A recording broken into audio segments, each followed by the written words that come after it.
नमस्कार, मी युगा. तशी युगा किचनमध्ये आपले सर्वांचे स्वागत आहे. आज मी तुम्हाला लोणच्याचा अजून एक नवीन प्रकार दाखवणार आहे. तो म्हणजे भोकराचं लोणचं. बरेच जण करत असतील. यालाच काही जण हिंदीत गुंदे का आचार असं पण म्हणतात किंवा लसोडे का आचार पण म्हणतात. चला तर मग पाहूया कसं करतात भोकराचं लोणचं. भोकराचं लोणचं करायचं त्यासाठी ही असतात भोकरं.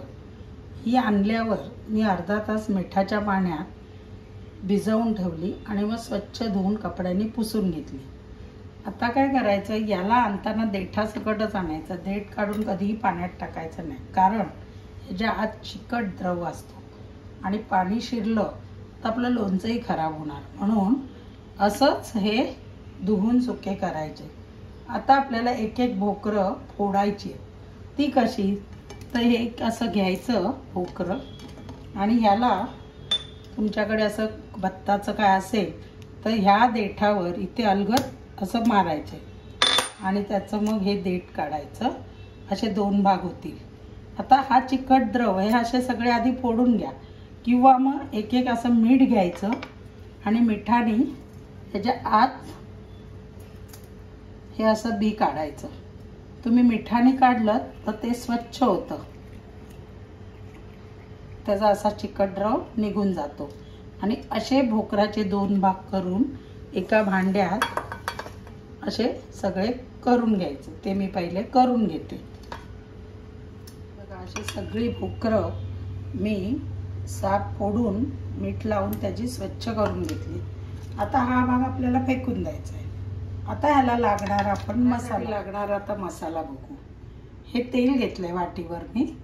मी सनफ्लावर ऑइलच घेतलंय. तुमच्याकडे जे असेल ते तुम्ही तेल घेऊ शकता. मी सनफ्लावर ऑइलमध्ये करणार आहे. ते तेल वाटीवर घेतलंय.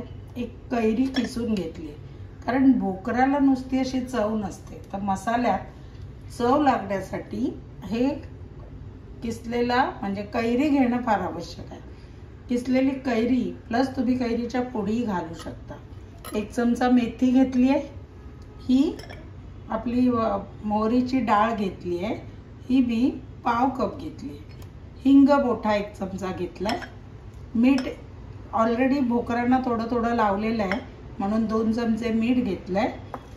हळद 1 चमचा घेतलाय आणि बेडगी आणि शंकेश्वरी मिरची अशी दोन्ही मिळून 3 चमचे घेतली आणि तेल. आता सर्वप्रथम काय करायचं आहे, गॅसवर कढई तापत ठेवून हे मीठ, राई, तिखट हे सगळं आपल्याला गरम करून घ्यायचं आहे आणि थोड्याशा तेलात मेथी तळून घ्यायची. ते मी आधी सर्वप्रथम कढई तापत ठेवली. आता या कढईत पहिला 1 चमचा तेल टाकणार आणि ही मेथी तेलात भाजून काढून घेणार.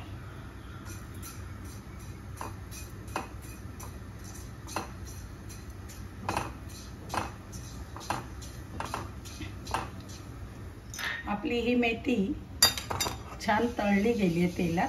तिला काढून घेते. तेलासकटच काढते मी.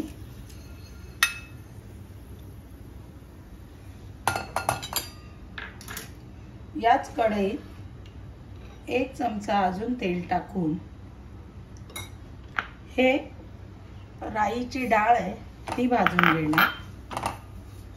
कारण ओलसरपणा आणि दमटपणा असला तर लोणचं खराब होतं, त्यामुळे छान भाजून घ्यायचे. तेलात ही मोहरीची डाळ आता भाजून घेते. त्यातच हे हळद आणि तिखट पण जरासं गरम करून घेते.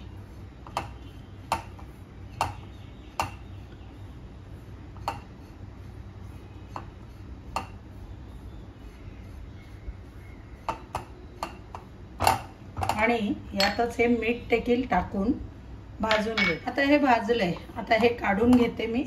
हा सगळा मसाला मी ताटात गार करायला ठेवलाय. आता आपल्याला लोणच्याला तेल हवंय. हे 1 वाटी तेल मी याच कढईत गरम करायला ठेवते आणि हे तेल चांगलं गरम झालं की त्यात हे हिंग टाकून गॅस बंद करणार. आपल्याला लोणच्याला पूर्ण तेल गार हवंय आणि हा मसालाही तोपर्यंत मी गार करत ठेवते. आपलं तेल कडकडीत गरम झालं. हे बघा, हिंग टाकल्या आपल्याला जाणवतंय. आता गॅस बंद करायचा आणि या तेल पूर्ण गार होऊन द्यायचं आणि या तेलात हा हिंग टाकते आणि आता हे तेल गार होईपर्यंत आपला मसाला गार करायला ठेवायचा. तेल पूर्ण गार होऊन द्यायचंय. ही मी मेथी वाटून घेतली तेवढ्या वेळा. आता हा मसाला आपला गार झालाय. यातच ही वाटलेली मेथी ती पण टाकायची आणि ही कैरी ही पण यात मिसळायची.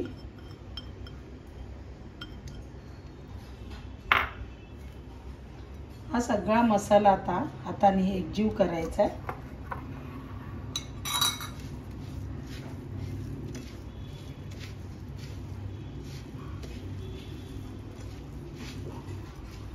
आता हा मसाला छान मिक्स झाल्यावर ही अशी भोकरं ही दोन्ही बाजूला त्या मसाला जशी वांगी भरतात तशा वांग्याप्रमाणे या भोकरांच्यात हा मसाला सगळा आतपर्यंत भरायचा आहे.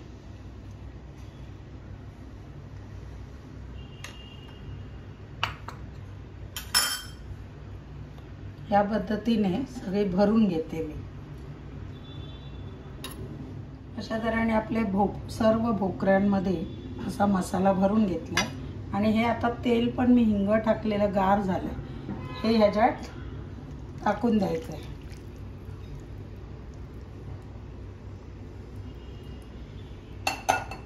आणि आता हे जरा वेळ असं छान मुरून द्यायचं आणि नंतर बाटलीत तासभराने मी हे बाटलीत भरून. हे आपलं भोकराचं लोणचं तयार झालं बघा. किती सुंदर दिसतं. पण याला ना 8 दिवस मुरायला लागतं आणि मग ते खायला घेता येतं. आता हे मी थोडंसं बाउलमध्ये काढणार आणि बाकी बाटलीत भरणार. हेच पहिलं वापरायला घेणार. अशा तऱ्हेने भरून तऱ्हेने आपलं लोणचं बाटलीत भरलंय. किती सुरेख. 8 दिवसात त्याला मुरल्यानंतर हे आपण खायला तयार झालं आपलं लोणचं. तुम्ही पाहिलं भोकराचं लोणचं. आपण रेग्युलर लोणचं तर सगळीच करतो, मिरचीचं, लिंबाचं, आंब्याचं. पण भोकराचं लोणचं पण करणं काही कठीण नाही आहे. फक्त त्यातला चिकट द्रव पदार्थ आपल्याला काढायला त्रास. पण तुम्ही मिठाचं बोट लावून काढलं तर इझी वे निघतात. आणि असंच वेगळं लोणचं केलं नसेल तर करून बघा. जेवणाची वेगळी लज्जत वाढवा. वेगवेगळ्या व्हरायटी खायचं आपण. मुलांनाही चव देऊ शकतो, आपणही खाऊन बघू शकतो. नक्की करून बघा. हेही लोणचं खूप सुरेख लागतं. आणि असंच माझं लोणच्याचा हा प्रकार तुम्ही करून कसं वाटलं हे मला कमेंट्सद्वारे कळवा. लाईक करा, शेअर करा आणि अजून ज्यांनी सबस्क्राईब नसेल केलं त्यांनी जरूर करा. धन्यवाद.